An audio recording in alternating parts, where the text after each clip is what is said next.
The Matrix movies I found very interesting. There were lots of very good symbolism in there, where the Neo character is told by the Morpheus character that he's a slave and that he needs to recognize he's a slave. And that's the first step to freedom. The first step to freedom within this gathering Orwellian world is to realize that we are in a gathering Orwellian world. Because once that realization comes, then we start to see the bars. We're no longer sitting in a cell without bars thinking we're free. We can start to see the bars. Once you see the bars, you can start to think, well, what do I do about it?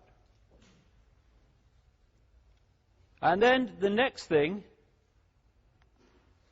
that we want to be free. That we don't want to be sheep anymore. That we want to take our minds back. That we want to have our own opinions and our own views, and not those that are bombarded at us daily through education and through the media and all the other sources of so-called information. And then there's the transformation, where you open your mind and break the spell that so many people are under, the hypnotic spell of seeing the world in a certain way. And when you realize, or you start to transform, you realize a staggering fact, which the cutting edge of science is now beginning even to identify, that this world we think is physical is an illusion. It's an illusion. There is no out there in terms of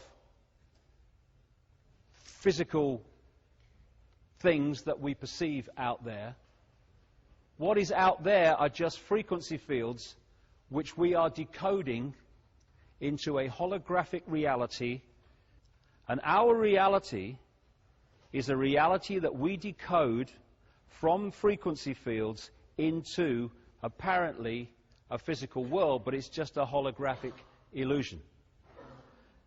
And therefore, if you know that that's what we're doing, and the population have no idea that that's what they're doing, you are suddenly in an extraordinarily powerful place to manipulate how we perceive reality en masse.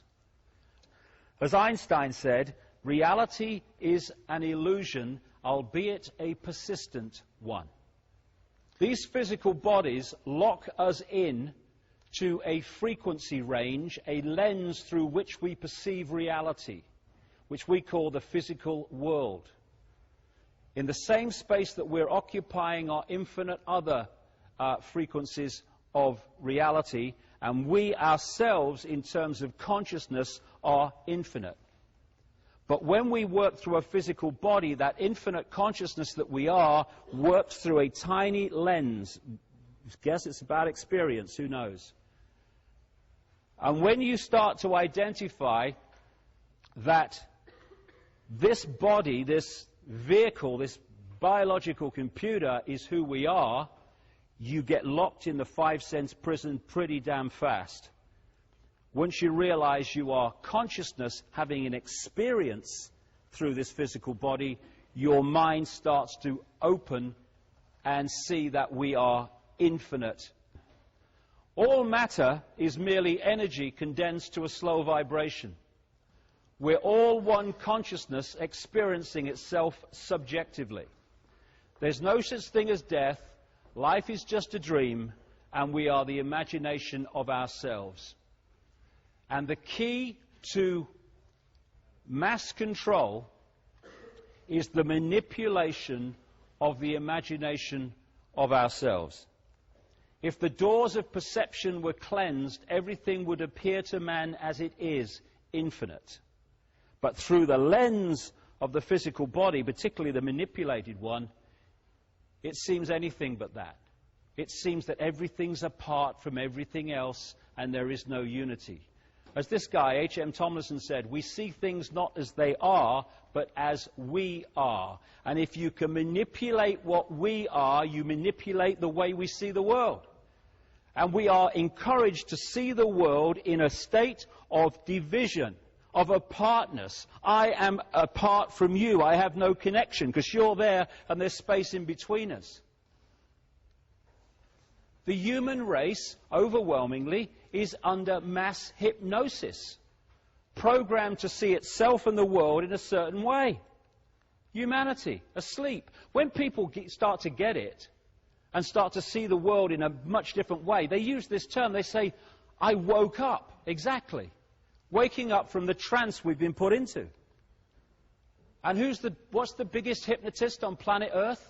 The box in the corner of the room, which is constantly telling us what to believe is real, what to believe is possible, what to believe is right, what to believe is wrong, what to believe is moral and immoral.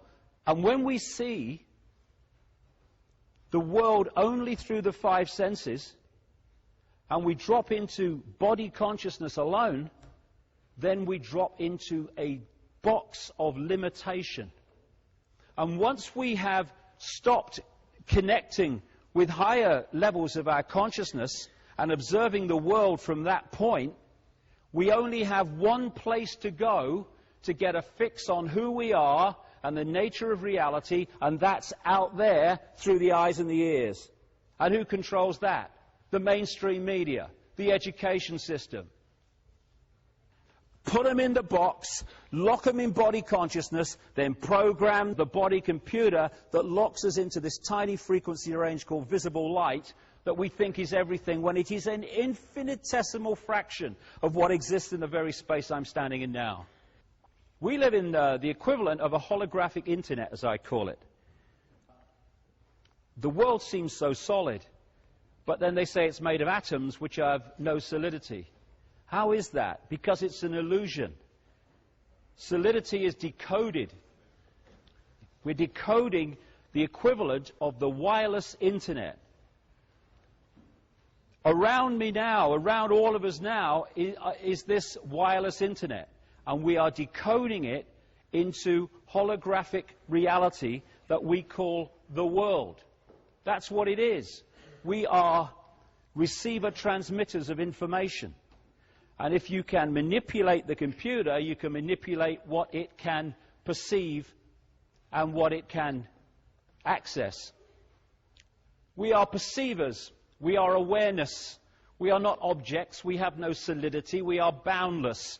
We, or rather our reason, forget this, and thus we entrap the totality of ourselves in a vicious circle from which we rarely emerge in our lifetime. We are awareness, that's what we are. And the idea of the manipulators is to limit that awareness as much as possible, so that we only see ourselves in limited apartness terms. We are living in a holographic world, a holographic universe. It's basically a frequency field. Reality is frequency fields which we decode into this so-called physical world. We are consciousness, infinite consciousness, working through the body and having an experience. We are being manipulated to identify with the body as who we are, and therefore we think in terms of limitation, I can't, I could never, and division from our fellow infinite consciousness. Einstein said, you cannot solve problems with the same level of consciousness that created them. There is no path to peace. Peace is the path. This is the level of consciousness we've got to start going to. You must be the change you want to be in the world, or see in the world, Gandhi said. Martin Luther King, cowardice asked the question, is it safe? Expediency asked the question, is it politic? Vanity asked the question, is it popular? But conscience asked the question, is it right? And there comes a time when one must take a position that is neither safe, nor politic, nor popular, but one must take it because it is right.